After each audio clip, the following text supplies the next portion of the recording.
کہ پھر وہ مکر جائے، تو ایسے شخص پر اللہ اس طرح ناراض ہوتا ہے کہ اس پر دشمن کو مسلط کر دیتا ہے اور غالب کر دیتا ہے۔ یہ مسلمانوں کی مجموعی صورتحال ہے آج کل، اس وجہ سے یہود و نصارہ مسلمانوں پر مسلط ہے۔ نمبر 2، جو قوم اللہ کے قانون کو چھوڑ کر دوسرے قانون پر فیصلے کرتے ہیں، آپ کو سمجھ آ گئی ہوگی کہ اسلامی ملک میں اسلامی قانون کو چھوڑ کر غیروں کے بنائے ہوئے قانون کے مطابق فیصلے کرتے ہیں تو وہاں فقر، غربت اور احتیاجی عام ہو جاتی ہے۔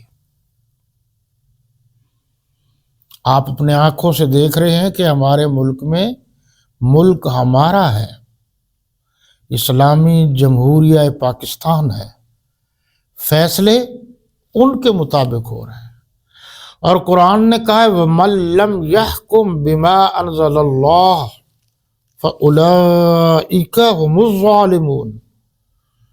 جو لوگ اللہ کے حکم کے مطابق فیصلے نہیں کرتے وہ تو ظالم ہیں۔ ایک جگہ ہے ہم الفاسقون، وہ فاسق ہے، ایک جگہ ہے ہم الکافرون، وہ کافر ہے۔ اب آپ یہاں دیکھیے کہ جب ایک اچھا بھلا شریف آدمی، متقی پرہیزگار کبھی کسی چکر میں پھنس جائے تو عدالت میں فیصلہ ہوگا غیروں کے مطابق، یعنی یورپ، امریکہ وغیرہ کے جو قوانین ہیں، تو اس پر جو بجلی گرتی ہے وہ اس کو پتہ ہوتا ہے کہ یار یہ کیا ہے۔ اور پھر بعض زمینوں کے فیصلے تو نسلوں کے بعد ہوتے ہیں، 3 نسلیں ختم ہوتی ہیں پھر جا کر فیصلہ ہوتا ہے۔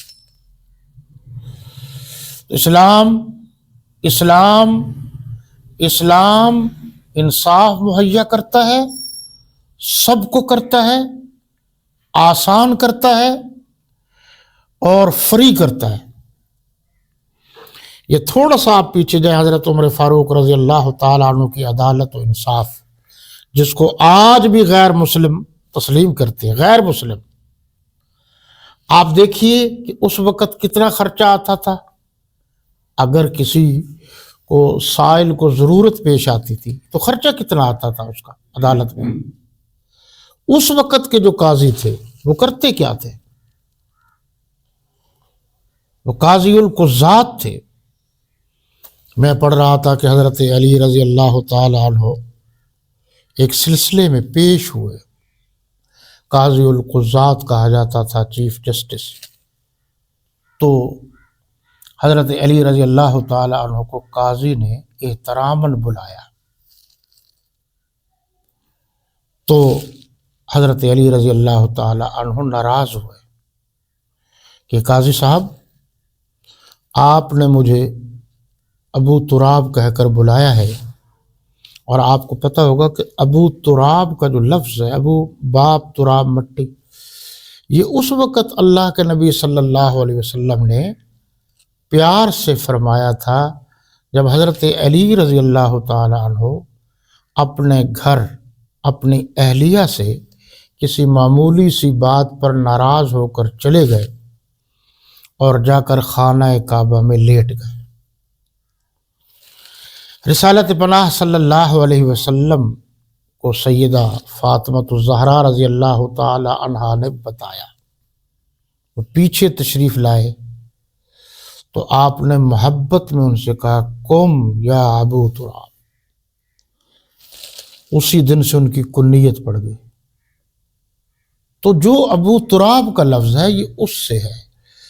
اچھا، بہرحال ایسا ہوا کہ انہوں نے احتراماً کہا تو حضرت علی المرتضیٰ رضی اللہ تعالیٰ عنہ نے احتجاج کیا کہ میرا مخالف فریق سمجھے گا کہ ان کے ان سے تعلقات و مراسم ہیں، انصاف نہیں ملے گا۔ انصاف کا تقاضا یہ ہے کہ آپ قاضی کی کرسی پر بیٹھے ہیں، میں اس وقت آپ کے سامنے فریقین، یعنی میرا مخالف فریق بھی اور میں بھی کھڑے ہیں، تو ہم برابری کی بنیاد پر آپ ہمیں دیکھیں، تب ہمیں انصاف ملے گا۔ بہرحال اس بڑا سسٹم ہے ایک. اور عدل جو ہے نا، اعدلوا هو اقرب للتقوی، انصاف کرو. انصاف کیا ہے؟ عدل کیا ہے؟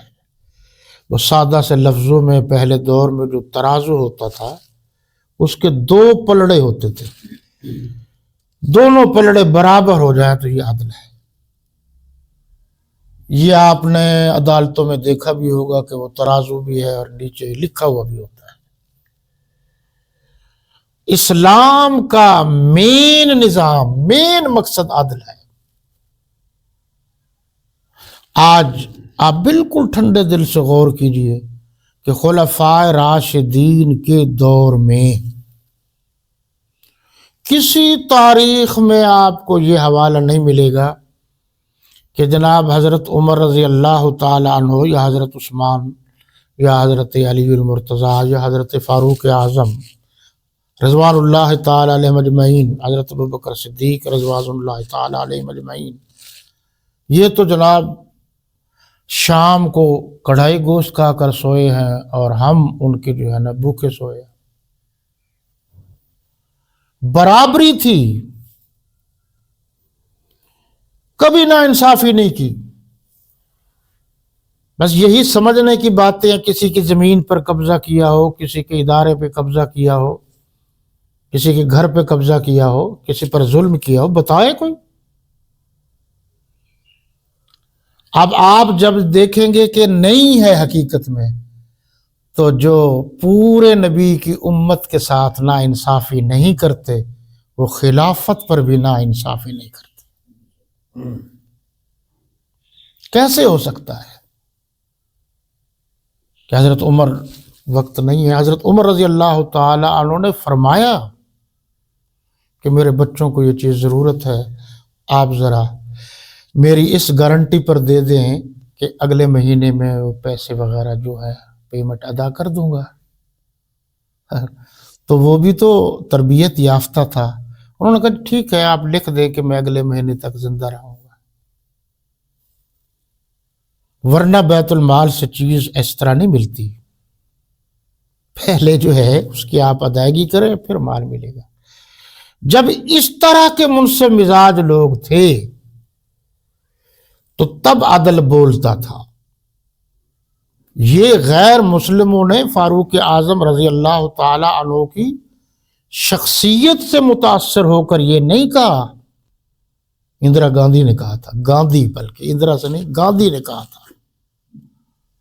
کہ جب ان سے کہا گیا تھا کیا نظام لاؤ گے تو انہوں نے کیا کہا تھا کہ اگر اللہ نے مجھے موقع دیا، یہ لفظ اللہ کا تو میرا ہے، وہ تو ہندو تھا، تو میں عدل فاروقی نافذ کروں گا. کیوں کہا؟ جس طرح پانی کے بغیر انسان زندہ نہیں رہ سکتا، فاروق اعظم رضی اللہ عنہ کے قوانین انصاف کو اپنائے بغیر بھی انصاف کے تقاضے پورے نہیں ہو سکتے. تو اصل تو ہے ہی انصاف. میں حیران ہوا کہ کتنا بڑا تاریخی جملہ ہے ان کا، حضرت فاروق اعظم رضی اللہ تعالی عنہ کا، متى استعبدتم الناس وقد ولدتهم امہاتهم احرارا. تم نے کب سے ان کو اپنا غلام بنا لیا ہے. وہ جو ایک شکایت آئی تھی، اور شکایت میں یہ تھا کہ گورنر کے بیٹے نے عیسائی کے بیٹے کو اس لیے مارا گھوڑ سوار میں کہ وہ آگے جا رہا تھا، تو گورنر کے بیٹے نے کہا کہ تو کون ہوتا ہے میرے آگے جانے کا، گورنر کا بیٹا تو میں ہوں. اس پر جو چابک مارا تھا وہ فیصلہ آیا تھا حضرت عمر رضی اللہ تعالی عنہ کے پاس. تو اس پر انہوں نے ایک فقرہ کہا، جملہ کہا جو تاریخ کی حیثیت رکھتا ہے کہ متى استعبدتم الناس وقد ولدتهم امہاتهم احرارا. تم نے کب سے ان کو اپنا غلام بنا لیا ہے، حالانکہ ان کی ماؤں نے تو ان کو آزاد جنم دیا تھا. اس نظام پر جو غور کرتا ہے وہ کبھی بھی ناکام نہیں ہوتا۔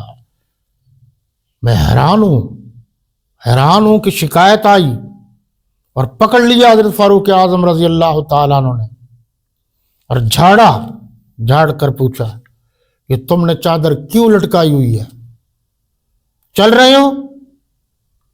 اور اس وقت یہ چادر لٹکانے کا آج بھی کہیں کہ بہت عرصہ ہوا دیکھا ہے کہ اس کو فخر محسوس کرتے ہیں کہ وہ چلتے ہیں تو وہ چادر نیچے ہوتی ہے، وہ زمین کو لگتی ہے۔ تو فاروق اعظم نے فرمایا کچھ جگہ پر تم چلو، کچھ جگہ پر یہ تمہاری چادر چلے، تو بتاؤ غریب کہاں چلے؟ حیران ہے دنیا فاروق اعظم رضی اللہ تعالیٰ عنہ کے نظام کو دیکھ کر۔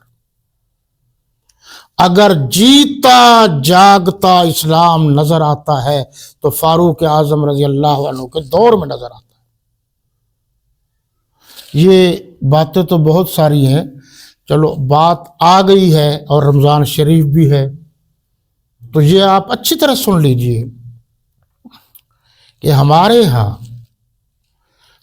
ہاں شرافت کا معیار یہ ہے کہ جس کی داڑیاں بڑی ہوں، بڑا مسجب بنا ہوا ہو، اور لوگ دیکھ کے کہتے ہیں نیک ہے۔